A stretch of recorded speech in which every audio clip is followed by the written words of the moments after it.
upon different topics. So welcome everyone that is here. Today we have Roberta with a very interesting topic, the 5 spiritual powers. So we'll get to know our superpowers and hopefully use them for our own good and for the good of others. So I'm going to start with a prayer.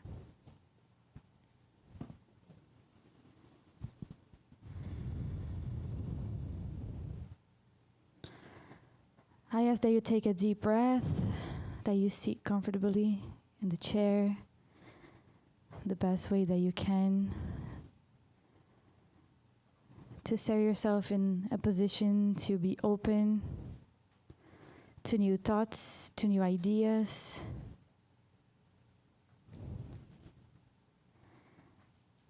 to new paths that might lead us to see things in a different perspective,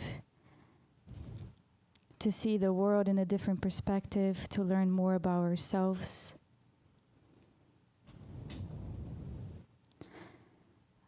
As we go in this journey and we reflect upon our lives and what we want to achieve, we thank Master Jesus for everything that he has done and shown to us and everything that he represents, to all his love.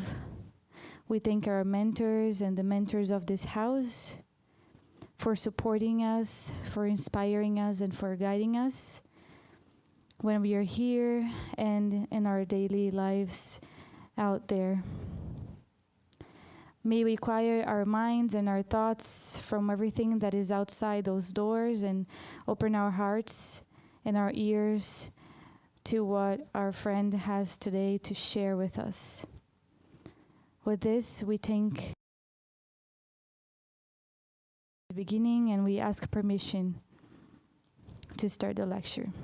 So be it. Well, thank you again, and Roberta, it's all yours. Thank you. And today's her birthday, so. Oh, today is my birthday. Thank you. Thank you, everybody. It's a pleasure to be here tonight. I want to welcome all of you that who's been here for the first time. I see a few new people. Welcome, welcome to our house. We are very happy to have all of you here. Tonight, I want to talk about the 5 spiritual powers.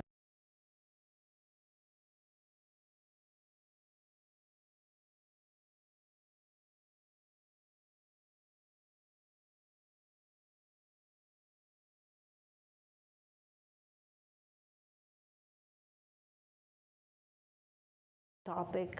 But before we begin, I want to introduce myself. My name is Roberta de Castro. Here, right? When you're introducing yourself, you usually say your name, and then you say, I am Roberta de Castro. I'm a therapist. I'm a mother. I'm a daughter. I'm a learner of Spiritism. But what we need to understand and become aware is that I am not Roberta, right? I'm at Roberta, right? What we like to teach here and bring bring to people's understanding is that we are not who we think we are, right? We are not. Can you hear me? Good? Yeah? Okay. We are not who we think we are. We are so much more. Right? We've had so many lives, so many memories that we cannot recall, right now in this life. Therefore, maybe I was a teacher in my past life. Maybe I was a learner. Maybe I was, I worked as a secretary. Maybe I worked as a doctor, and therefore, I am all of that. I'm not just who I am today. We are so much more than what we believe we are. But in order for us I'm going to talk about the 5 spiritual powers.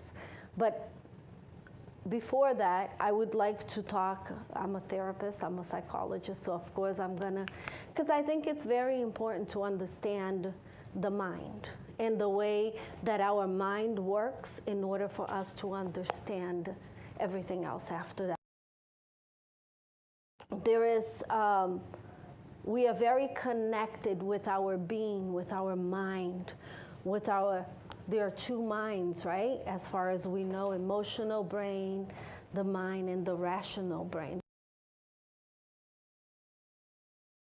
Usually, I like to tell my patients that you use your emotional brain to, when you are feeling comfortable, when you're with, you know, you can open up and you can show your emotions. You can, you know, be the happiest you can be without trying to hold anything back. You can be the saddest you want to be without trying to hold anything back. In the rational brain, we use, right? When you're at a work environment, you're thinking with understanding the difference and understanding when to use what. That's why some work, because we get too emotional and we get too involved, you know, with our emotional brains, not knowing that a workplace, we should be very rational, right? But then we get too wrapped up in this connection with a being, I am, right? And we forget that I am that I am not Roberta. I'm just am at Roberta. And therefore, because, you know, we think we have this idea that I am, we get too connected with the emotional and the rational. And one thing that I always taught my kids, both of my kids, is that yes, we have the emotional and the rational brain, but there is something a lot deeper, and is the connection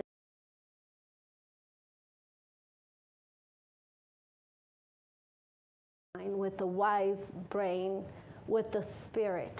And that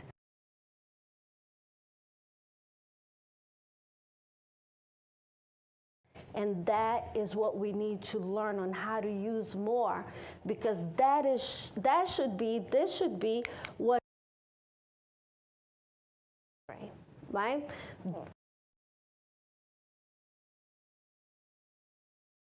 The mind that we the most, right? This is where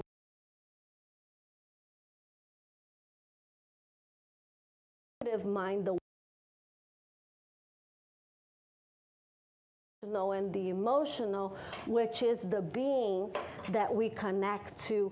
I am Roberta, forgetting that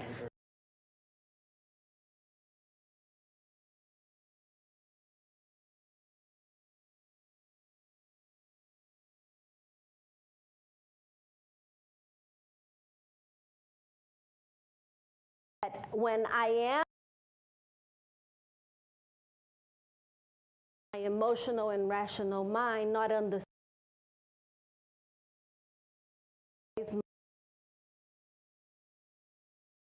Do you understand? And that's why we get lost. That's why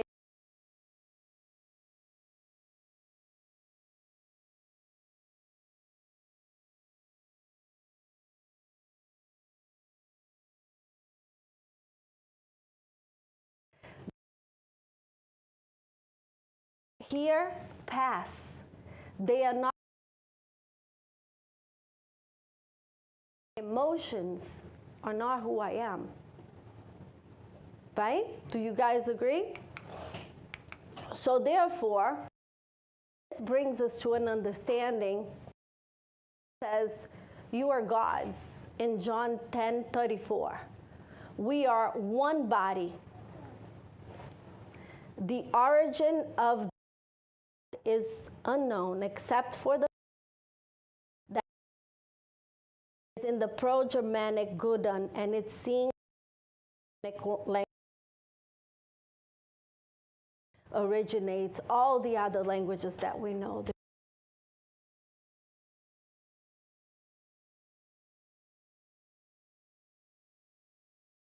goodness.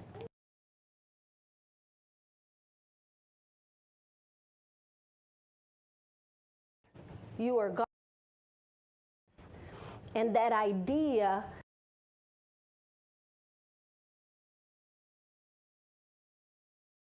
implanted here, in the idea of religion, right? To control us.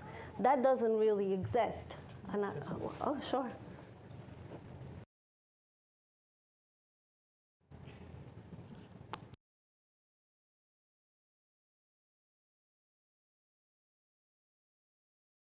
God that we serve, and we have to understand that. We have to become more aware of that. The power to change our lives, to change our realities, that we are the only ones responsible to make our lives better or worse, depending on the choice that we make, because we are God's, right? We are one body. We are one. There is no difference between myself or anybody that is here. We are all one. We see separate. I'm seeing separate, but we are all one. That's why God says that we should love our neighbor like we love ourselves, right? Because we are one, and we need to understand that. We need to become more aware of that. This way, if we had the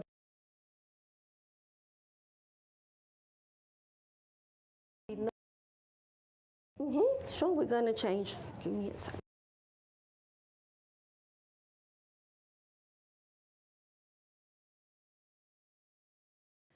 Okay. There we go. Okay.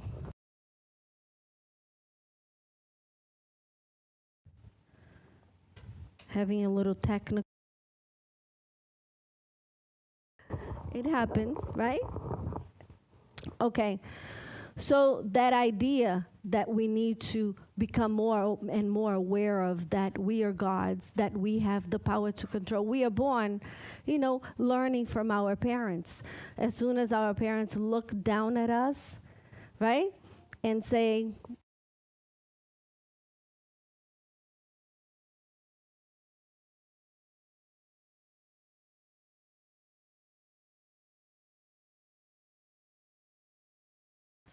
right? And we grow up believing with those false beliefs, and with those beliefs being implanted in our hearts and in our minds.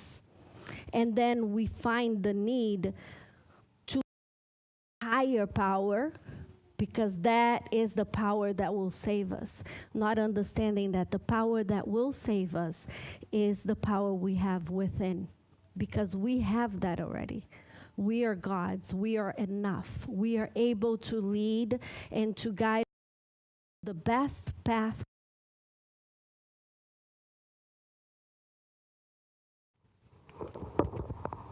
So it is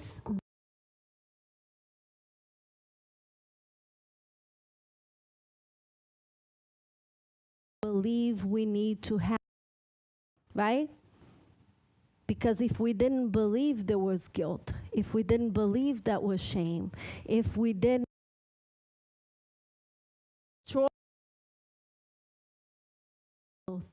and with pain,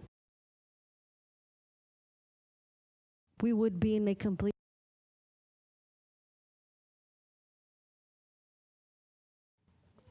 So we do everything we manifest.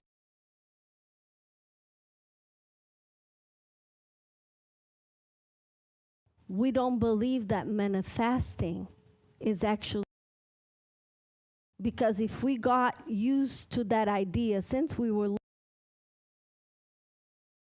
completely different, right?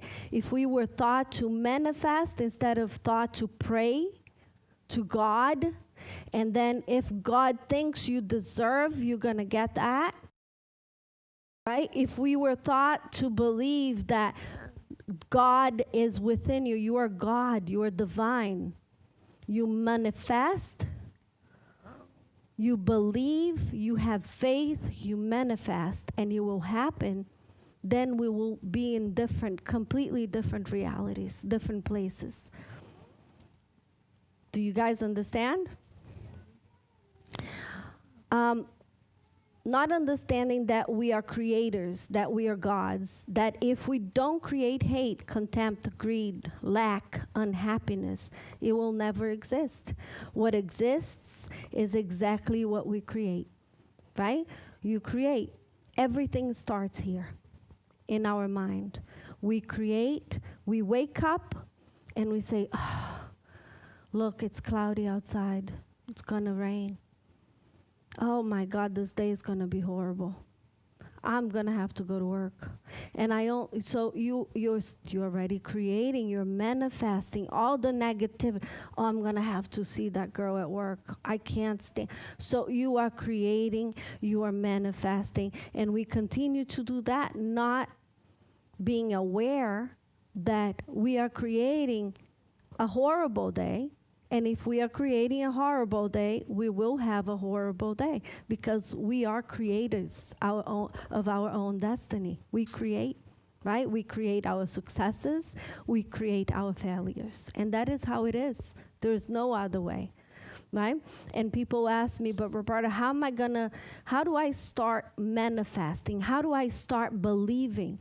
How do I change this? Because it's so ingrained in me that I need to ask for a higher power and then wait and see if I deserve. But then in between that, I'm caught in the game of guilt and blame. I don't deserve. I don't believe I can. I don't believe I will, and I don't believe I'm worth it.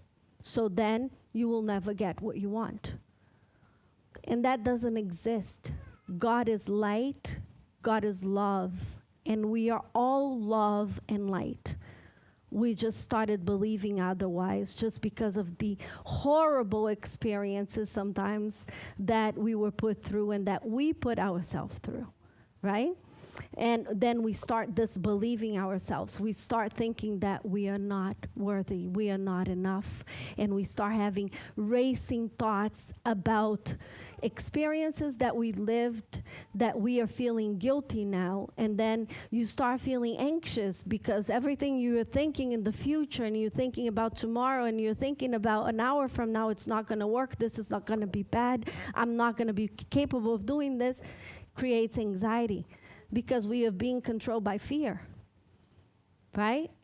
Instead of allowing ourselves to go back within and understand that we are divines, that we are capable, that we are worth every good thing that exists, because we are all good. In God, there is no darkness. There's no darkness in us. We create it. We believe it exists, therefore it exists, right? Our eyes and ears receive electrical signals that our brain interprets based on our expectations. Exactly what I said.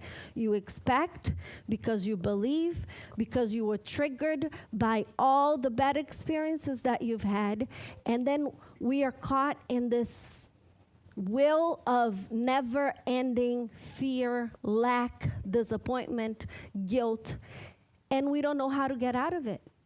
We don't know how to get out of it because we were never taught on how to get out of it.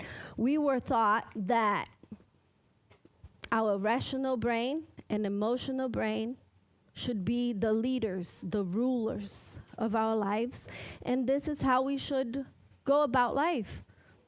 You know, what is emotional, what is rational, but who taught us about spirituality? Who taught us that we are divine, that we are God, that we have that power, that these brains should be ruled by our intuition, by our spirit, that we have a spirit. We know very well that we have a spirit. People that come here, we study about spirituality. We know we have a spirit. But do you know how many hundreds of people I speak with every day, that I see patients, that when I look at them and I ask a simple question, I say, did you know you have a spirit within you? And they stop and they look and they're like, a lot of people don't even think of that.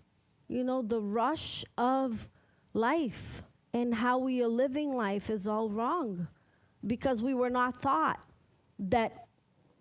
We didn't understand. We don't understand. We don't have that awareness that the spirit, that if you get in touch with your spirit, if you go within with that, if you go within instead of going without, we are looking for answers everywhere. We come here looking for answers, while the answer this whole time is inside of us.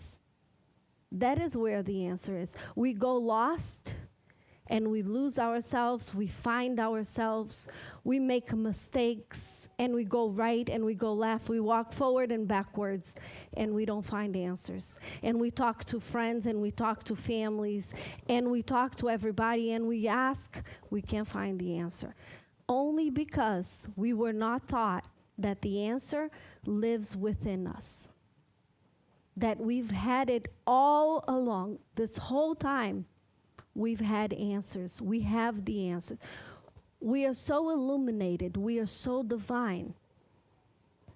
Quantum physics says that the past, present, and future already happened. Everything already happened. Everything is happening in parallel. Everything already happened. What does that mean? It means that all the experiences that you've had in all the past experiences that you have, not only in this life, taught you something, that you are carrying so much information. We are like computers. We carry so much information. We have so much information to heal ourselves, to guide ourselves. We have all the information that we need to have. The problem is we don't know on how to access the information. We don't know. They took it away from us. How?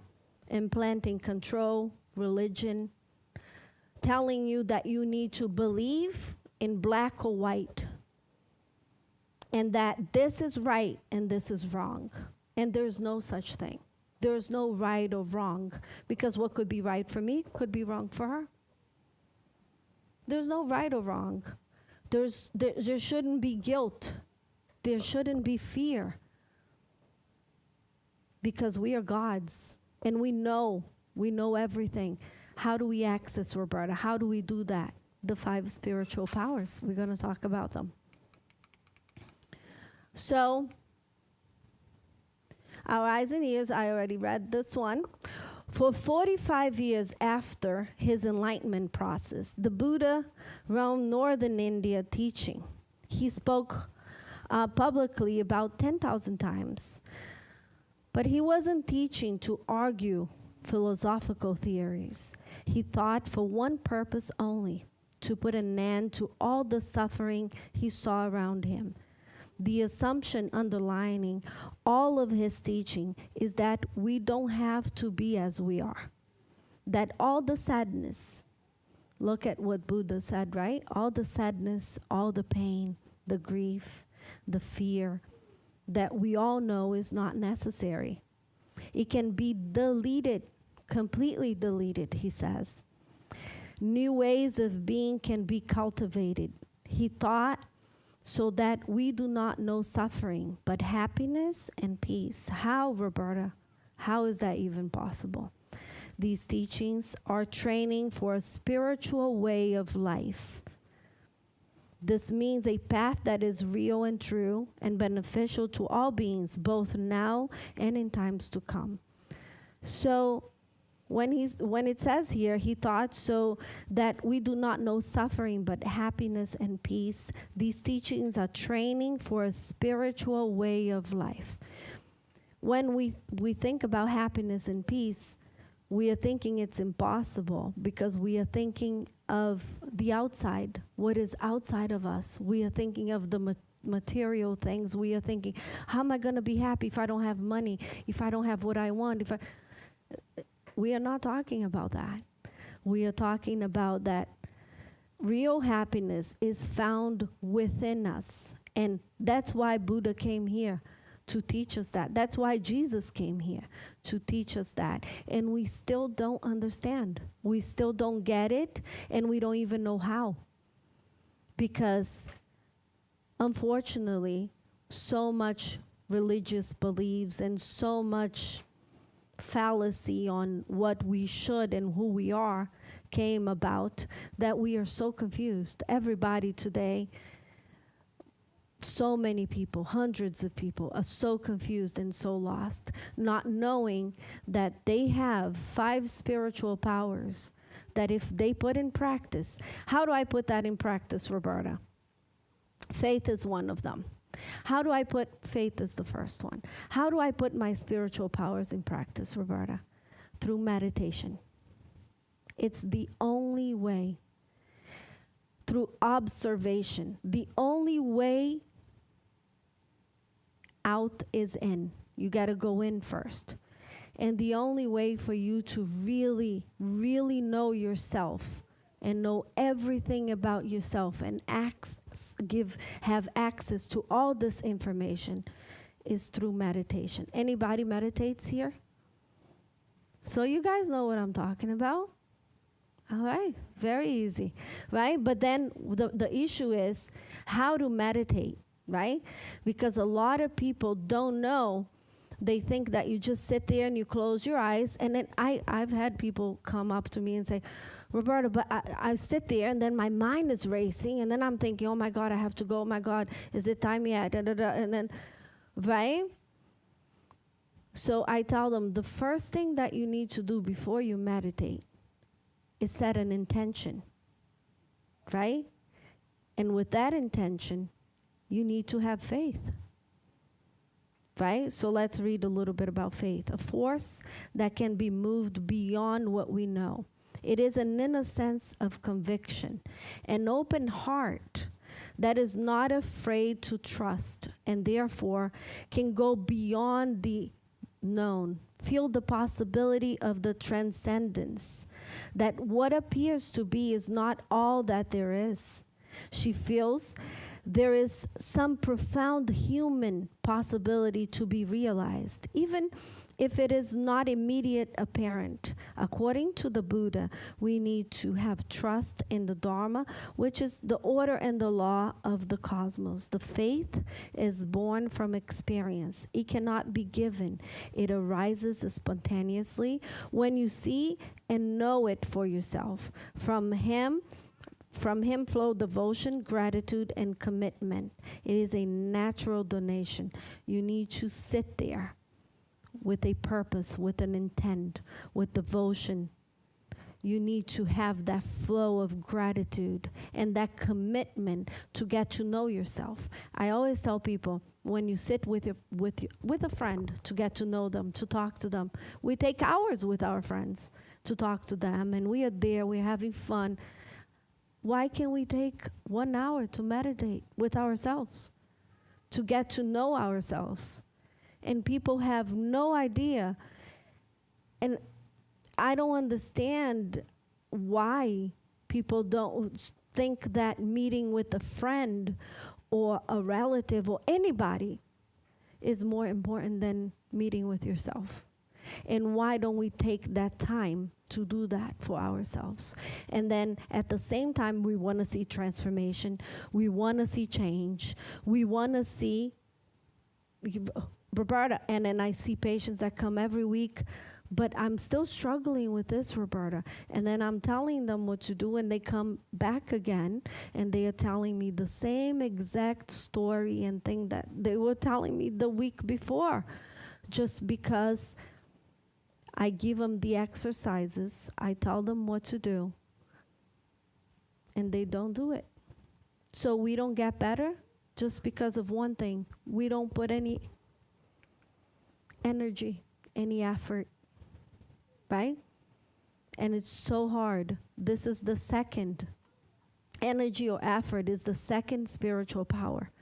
These two words are linked, but they are not exactly the same thing. Energy comes first, and effort channels it and puts it to use. Nothing happens without effort in any kind of endeavor, but especially perhaps in spiritual practice. This practice is not easy. So faith and energy, effort, right? The instructions are simple, but executing them is not simple. Being with the breath, feeling it, knowing it, and not identifying with it. Look at how deep this is. Being with the breath, feeling it, knowing it, and not identifying with it. Isn't this deep? So when you're there meditating, when you're there trying to get in touch with yourself, with the right intent, with faith, putting energy and effort, one of the first things you should do is to focus on your breathing. You got to focus on your breath. And when we breathe, there is a noise. We are vibrating, right? We're pure vibration. We inhale. There is a noise, and if you pay attention when you're doing it by yourself, you're going to hear yourself inhaling, and you got to pay attention from the beginning to the end of that inhale. And then you hold for a few seconds, then you exhale, and you do the same exercise. And you're focusing on your breathing. You are feeling it, right? You are breathing. You know it, and you do not identify with it. You just go in the flow, and you allow yourself to observe. And that is the key word. You are observing yourself in meditation. You are not judging, right? When we are learning, and when we are really learning, we don't have time to judge, right? Because if you're sitting there trying to listen to what I'm saying, if you are judging, you are going to lose. If you're judging and you go too deep into that judgment, you are going to miss maybe 30% of that phrase that I just said next, right? So when we are trying to pay attention, when we are focusing, we are observing without judging. And that is very difficult to do, but it's possible. And the more you practice your mind, the more you're going to be able to get into it and do it. And the easier it's going to get, and the more insights and information you are going to get from that meditation, right? The more you're going to access. So the instructions are simple. Basically, okay, being with the breath, feeling it, knowing it, and not identifying it with it. Being with an emotion, a mental state, feeling it, knowing it, and not identifying it. Being with the sensations, the thoughts, the entire spectrum of the experience. Seeing it clearly and impartially. This work is not child's play. The mind is used to wandering erratically from one thing to the other, keeping itself busy with planning, hoping and fantasizing, fearing, complaining, judging. It doesn't even know that sometimes might be outside its limited scope. The right effort is the effort to be aware and bring the mind back when it wanders. So we got to bring our minds back when it wanders so that it knows what's happening now. Doing this is actually a very delicate balancing act. On the other hand, it takes a lot of work and attempt to continue paying attention. On the other hand, there is nothing to do because consciousness is already present. It is just that we were distracted. The right effort is not to strive. Effort leads to attachment. It reinforces the sense of identity and can be very painful. Right effort is not trying to achieve something because there is nothing to achieve. So the right effort is not trying to achieve something because there's nothing to achieve. It's not trying to penetrate something and go deeper and deeper. On the contrary, is the effort to listen with greater sensitivity. It is a gentle receptivity, just total surrender, receiving and embracing whatever is here. Do you guys agree? Any questions? No? Mindfulness is the third of the spiritual powers. Mindfulness is the power of observation of the mind, the active aspect of consciousness. Mindfulness means not forgetting to pay attention. So we need to constantly remind ourselves to pay. Imagine if you're talking to a friend and you are there and the friend is talking to you and you're like, oh, what were you saying? Right? When you go out and you're interacting with a friend, you are paying attention. You are aware. You are fully aware, paying attention to what that person is saying because you are interested in building that relationship. And how come you are not interested in building a relationship with yourself? How come we are not interested in building a relationship with ourselves? Right? So we got to think of that. And that's where self-love comes from. Right? It's important to remind us that we need to practice that. Right? We need to be there. There's no passion or prejudice in coloring. Where did I stop?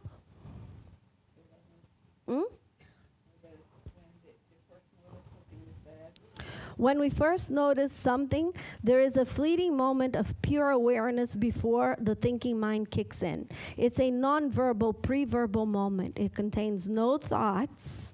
It is a time to see very clearly and without thinking. The thing perceived is not yet separate, but it's simply part of the entire flow of the life process. Perception then fixes on the thing, places limits around it, and labels it. Then the thinking mind kicks it and returns to its everyday mode. When mindfulness is present, it is like an empty mirror. He sees everything that appears before him without distortion. Why? When we are meditating, we can see everything that appears before us without distortion. Anybody knows?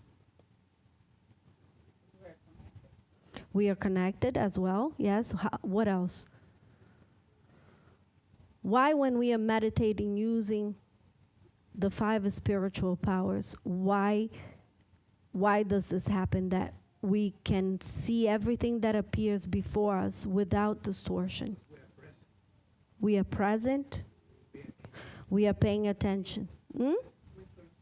We perceive. What else? We are not judging. Right? We are not judging. We get into that flow state of no judgment, of just observation, pure observation. You're just observing, right? Mindfulness has no likes or dislikes. There is no passion or prejudice in coloring what is seen. You know things globally, so to speak, in their entirety, just as they are. The question, of course, is how can we achieve such clarity? Interest is the answer, because we are interested, right? Just like I said before, you are interested in yourself. You are interested in that observation, in that getting to know yourself. Concentration, faith, effort, mindfulness. The 4th spiritual faculty is concentration. Concentration arises naturally from the effort to be attentive. It gives the power that makes mindfulness so effective. Concentration is often defined as focused attention. In the context of insight meditation, that is constant, single-focused attention on a succession of changing objects. Concentration keeps attention fixed on whatever object mindfulness is perceiving. As mindfulness moves from, say, the breath to a sound, concentration moves with it and again keeps attention focused and steady. In each case, it only lasts a moment because the mind moves so quickly, but it starts again in the next moment with the same intensity. This so-called momentary concentration provides the power for the work of our practice. The key to developing concentration is one word: effort, right? And today, it is so hard to have effort, so hard because everything is so quick. Everything comes to us so quickly. The phone, the fast food, There's no effort. Work, I don't even have to get up anymore and change my clothes to go to work because I can work from home. Everything is so easy. And people are losing touch with the importance of effort, right?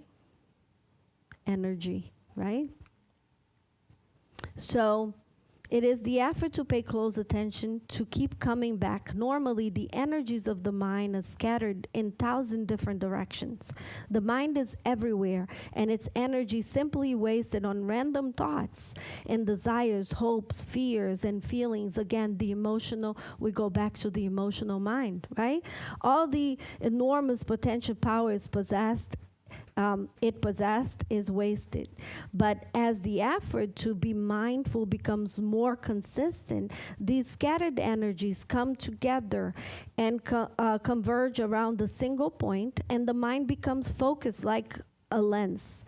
If parallel rays of light fall on a piece of paper, they won't do much more than heat the paper. But if the same amount of light is focused through a lens, the paper will catch fire. In the same way, concentration concentrates the energy of the mind and gives it the power to break through the superficial appearance. As concentration deepens, the mind becomes calm and centered. It is less reactive. Enter into greater emotional balance. We can more easily let go and let things happen. The mind has a breath that gives space for pain, anger, and fear to arise and pass without us being broken by them. Do you see this? The mind has a breath that gives space for pain, anger, and fear to arise and then pass without us being broken by them or needing to act on them. Because what happens is we think we need to react right away, right? And meditation teaches us that we can just observe, it arises, and it passes, and we can allow it to leave. That's how we teach patients that are in pain, physical pain or emotional pain, to let go and to deal with their pain. Because when you go into meditation with these 5 spiritual powers, you are able to do that.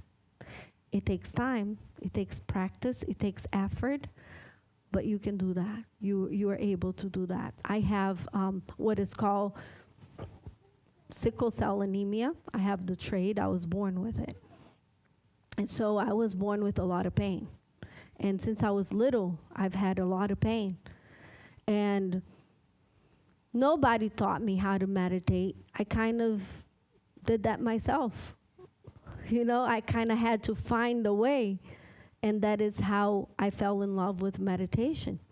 Because whenever I got into meditation, I could get rid of that pain. So I started loving meditation. And anytime I felt pain, I would go meditate and the pain would go away.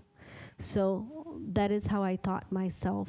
And that is how, a lot of the times people say, if you don't do it, how do you say it in Portuguese? Se não for pelo amor, é pela dor, right? If it's not through love, it's through pain that you get to places in life where that you get to places that you need to get in life, right?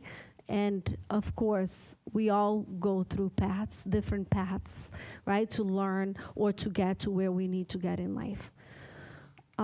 Wisdom. Wisdom is the last of the spiritual qualities. It is a continual inspiration for the work of the other 4 and also for their realization. Wisdom is not knowledge. It cannot be learned from books, as it is an intuitive understanding that arises from careful observation of the experience. It is a vision of reality, of the nature of things as they are. One aspect of wisdom is seeing the omnipresence of anicca, impermanence, right? Wisdom knows that nothing in this conditioned realm will last. Nothing. You know that everything that arises passes. She knows that change occurs on all levels, from the cosmic to the cosmic. A star, a civilization, a tree, a thought, each arises, evolves over time, disintegrates, and disappears.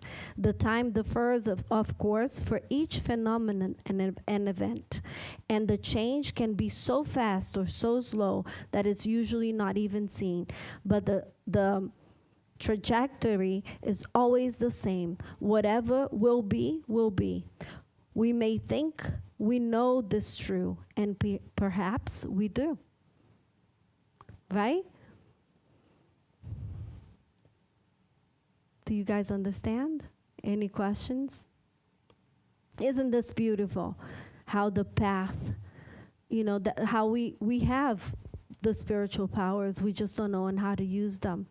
And honestly, in my life, I've tried so many things, and the best way to get to these and to use these and to see the results is through meditation. There is no other way.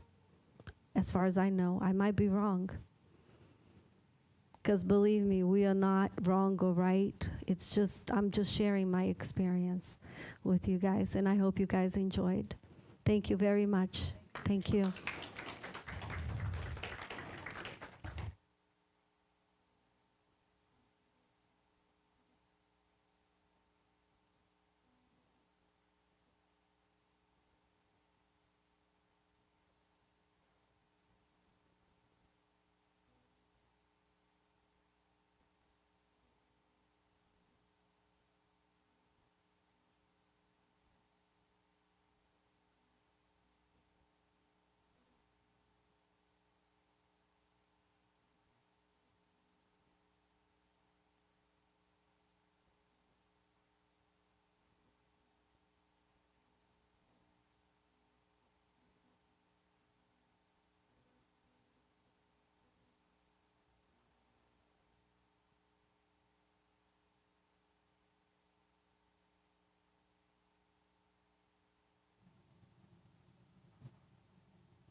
Thank you, Roberta, for the lecture tonight.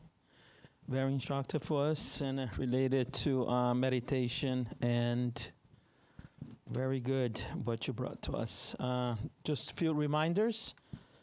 Every Tuesday we have meditation here with four different teachers here: Cynthia, Roberta, Juan, and Patricia.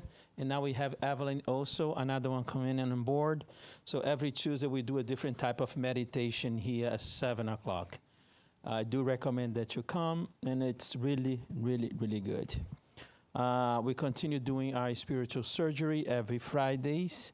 If you are interested to book an appointment, you need to be here in one of the public meetings, just like this one, and talk to me or somebody here on that responsible for the works here. It's a non-invasive surgery, and it's all related to physical problems.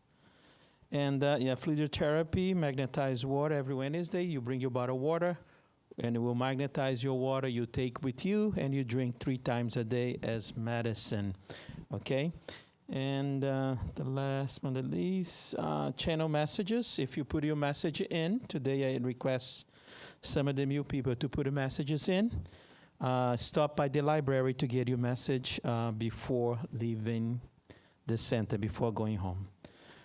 So if it's your first time here, now we're going to go into the healing passes. I'm going to do a prayer, and afterwards we're going to call you guys to go into the healing passes.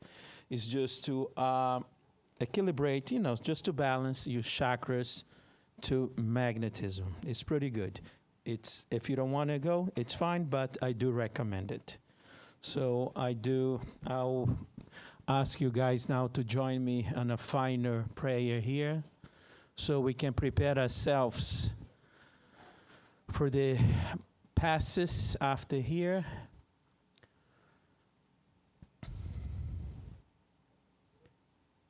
I thank you all to be here tonight with us. This process of seeking who we are, finding ourselves through experimenting spirituality. We are very grateful for the life that we have. We're very grateful for everything they are put in our way to make us strong, to make us to do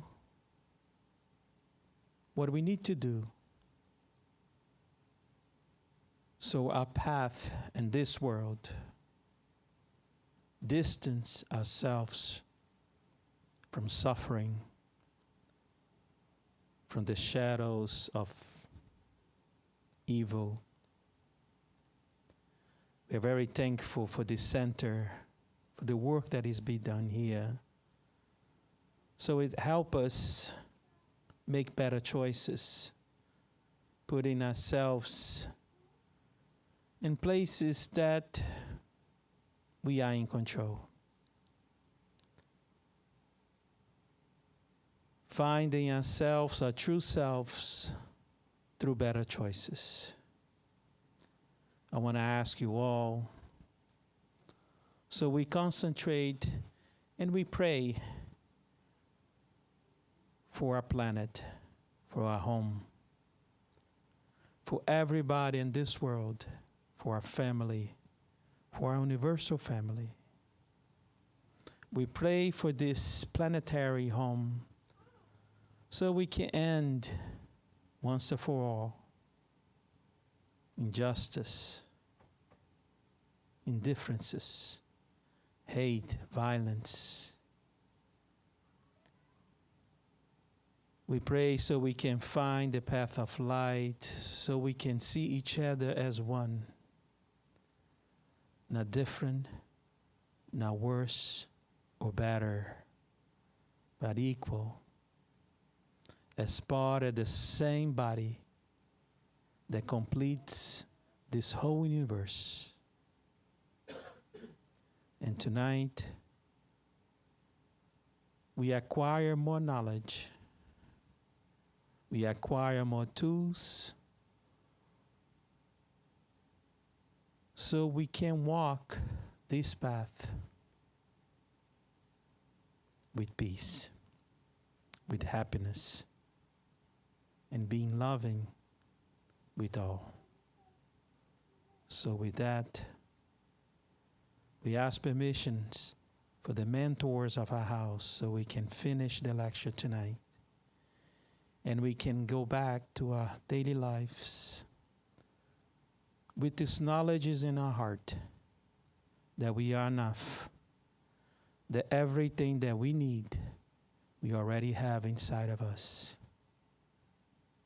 That we be strong so we can find the path and the access to it.